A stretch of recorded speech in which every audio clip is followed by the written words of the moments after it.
Olá, bom dia a todos, bom dia professora, bom dia aos colegas. Meu artigo é sobre o socialismo, liberalismo e educação para a democracia. É um artigo da Francélia Petri e vai ter em discussão dois autores, Honneth e Dewey. Axel Honneth, ela traz à luz os livros sobre a ideia de socialismo, que foi publicado em 2015, e faz um contraponto a partir dos trabalhos de John Dewey, que seriam os trabalhos de Liberalism and Social Action, de 1935, e a Democracia e Educação, de 1916. Então ela buscou examinar a aproximação entre a proposta de socialismo do Honneth e a defesa de um novo liberalismo feita pelo Dewey. O trabalho também sugeriu que a proposta de Honneth apresentou dificuldades decorrentes de uma apropriação insuficiente das ideias do Dewey, principalmente no que diz respeito ao papel da educação na formação da vontade democrática, necessária à cooperação social.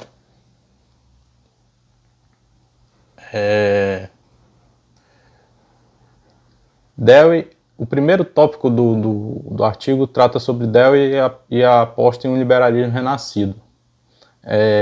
Nele ele faz uma crítica interna ao liberalismo, ele trata o liberalismo econômico ao defender a livre atividade econômica e assumiu que a interferência do Estado constituía uma ameaça à liberdade natural. Então ele trata o liberalismo como compatível com reformas sociais. Então, no começo ela cita que no texto do Dewey, que é o Liberalism and Social Action, ele faz uma crítica interna ao liberalismo, mostrando como as mudanças ocorridas desde Locke até o século XIX impediram de concretizar os fins que ele estaria em conformidade com seus objetivos iniciais e que não se realizaram devido a determinados pontos da posição que ele defendia. Então, para ele, a defesa de Locke da propriedade a partir da ideia de um direito natural e contra o inimigo encarnado pelos governantes em função da possibilidade de confiscá-la, dá lugar na teoria de Smith a um direito de propriedade usado para justificar não mais a posse, mas a liberdade de seu uso e o investimento de capital. A partir dessas diferenças, mostra Dewey a preocupação com a liberdade individual se manteve, mas com Smith ela ganhou novos contornos, cujo efeito foi o de subordinar o âmbito político ao econômico. Centrada na produção da riqueza e não mais na posse, a economia encontra na teoria uma possibilidade de justificação das liberdades individuais na medida em que a oposição a elas significaria uma conspiração contra as causas que levaram ao progresso social. Desse modo, análogo aos fisiocratas, Smith partiria de leis naturais, não em relação à produção, mas no que se refere à natureza humana. A simpatia, contudo, não pode se tornar uma qualidade ao qual o governante apela. Em vez dela, é o exercício do auto-interesse natural do indivíduo que deve ser protegido. A ideia seria melhor desenvolvida por Bertman e Mill. Para Dewey, o liberalismo econômico, ao defender a livre atividade econômica, assumiu a interferência do Estado, constituía uma ameaça à liberdade natural, surgindo daí a formação de laissez-faire. O próximo ponto trata sobre a ideia de socialismo de Honneth e a aproximação com o liberalismo de Dewey. Os primeiros socialistas aqui assumiram que a noção de liberdade individual não era conciliável com o princípio da fraternidade, o que os levou a buscar a sua expansão. Então, na sua reconstrução histórica do socialismo, uma dessas críticas feitas pelo Honneth é de que os primeiros socialistas assumiram que a noção de liberdade individual não era conciliável com os princípios da fraternidade. Então, que buscou essa expansão. Assim, por uma crítica imanente ao capitalismo, defenderam a submissão da esfera econômica à ampliação da liberdade individual de uma forma mais intersubjetiva, como livre cooperação.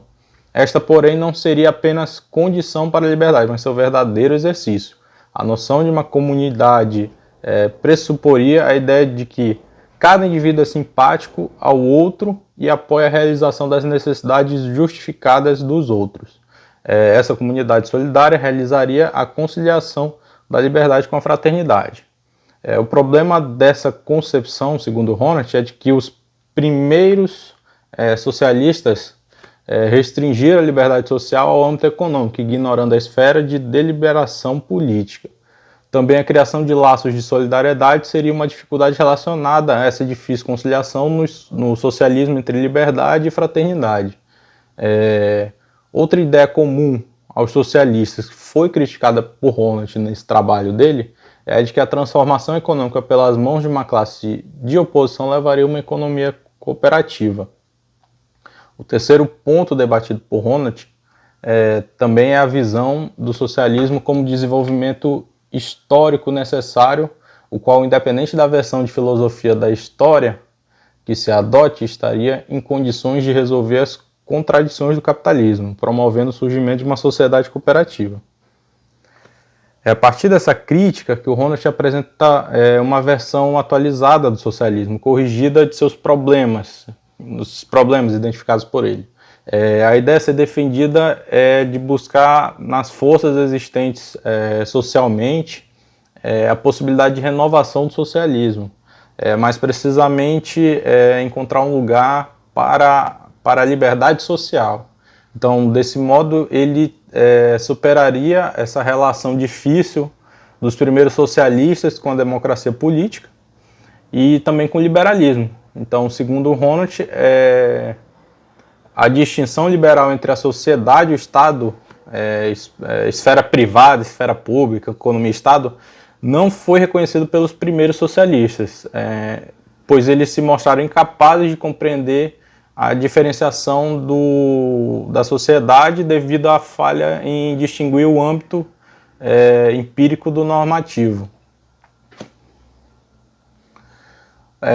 O último tópico tratado no artigo fala sobre a educação como condição para a vida cooperativa e democrática. Então, temos uma ênfase dada ao individualismo e à produção das liberdades, que motivou inicialmente a organização democrática, mas no final solapsou a possibilidade de que indivíduos se reconhecessem em uma comunidade. Então, na reconstrução que Dewey fez sobre o desenvolvimento do liberalismo, ele aponta para a ênfase dada a esse individualismo. Já para Honert, a democracia pensada como uma forma de vida reflete a livre cooperação e fornece aos seus membros a oportunidade de participação equitativa nos processos de mediação entre indivíduo e sociedade, de modo a haver uma relação orgânica e harmoniosa de uma liberdade que se realiza em termos sociais, preservando a independência entre as diferentes esferas, relações pessoais, economia, formação de vontade democrática, cooperativamente por meio de um processo reflexivo de deliberação pública. Então, os indivíduos se envolveriam na resolução dos problemas baseados no método da experimentação. Então, na conclusão desse artigo, ela diz que, visto em face das críticas feitas pelo Dewey aos aspectos limitadores da cooperação social, pode-se observar que a proposta de atualização do socialismo feita pelo Honert necessitaria lidar, entre outras questões, com as dificuldades que se apresentam à formação dessa vontade democrática, como eu falei mais atrás. Em uma sociedade desigual, no oferecimento de oportunidades para o crescimento de seus membros, a educação é um modo que ele buscou de equilibrar e diminuir essas restrições sociais e econômicas impostas a determinados grupos. Então, promovendo uma forma de pensar que articula as ações e suas consequências no contexto mais amplo da sociedade. No entanto, a proposta educacional não é ingênua.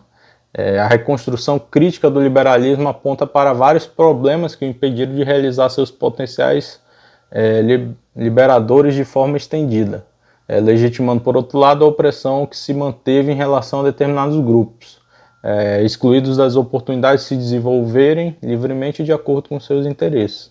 Então, assim, conforme a análise feita pela autora, Dewey avançou também na crítica à divisão de classes e ao trabalho, pois o modo pelo qual foram organizados, isso se somando às restrições sofridas por determinados grupos sociais, tornou impossível a efetiva participação na vida social desses grupos. Então, é isso. Obrigado a todos.